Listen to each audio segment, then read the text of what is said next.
मुंबई पुणे द्रुतगती महामार्गावर वाहतूक कोंडी झाली आहे। खालापूर टोलनाक्याजवळ ही वाहतूक कोंडी झालेली आहे।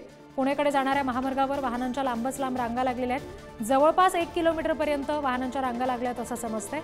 वीकेंड आहे आणि त्या दृष्टीने सुद्धा ही गर्दी झाली असण्याची शक्यता आहे। दृश्य सध्या आपण बघतोय, मुंबई पुणे द्रुतगती महामार्गावर ही वाहतूक कोंडी झाली आहे। तुम्ही सुद्धा जर या मार्गाने प्रवास करायचा विचार करत असाल तर आधी ही सगळी माहिती जाणून घ्या, कारण जवळपास 1 किलोमीटरपर्यंत वाहनांच्या रांगा लागलेल्या आहेत। मोठी वाहतूक कोंडी मुंबई पुणे द्रुतगती महामार्गावर झाली आहे। पुणेकडे जाणारा जो मार्ग आहे तिथे वाहनांच्या लांबच लांब रांगा लागलेल्या आहेत। शनिवार रविवार असल्यामुळे सुद्धा ही वाहनांची गर्दी एक्सप्रेसवेवर झाली असण्याची शक्यता आहे। प्रतिनिधी आवेश तांदळे यांच्याकडून अपडेट्स घेऊया।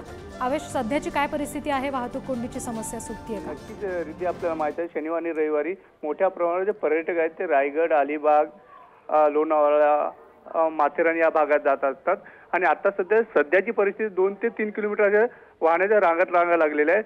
मुंबई पुणे द्रुतगती महामार्गावर वाहतूक कोंडी आहे। खालापूर टोल नाका म्हणजे ज्या भागात आपण पुण्या साईडने जातो त्या साईडने ही वाहतूक कोंडी असल्यामुळे जे चाकरमानी असेल त्यांना सुद्धा नाहक त्रासाला सामोरे जावं लागते। निश्चित आवेश, धन्यवाद दिलेल्या माहितीसाठी।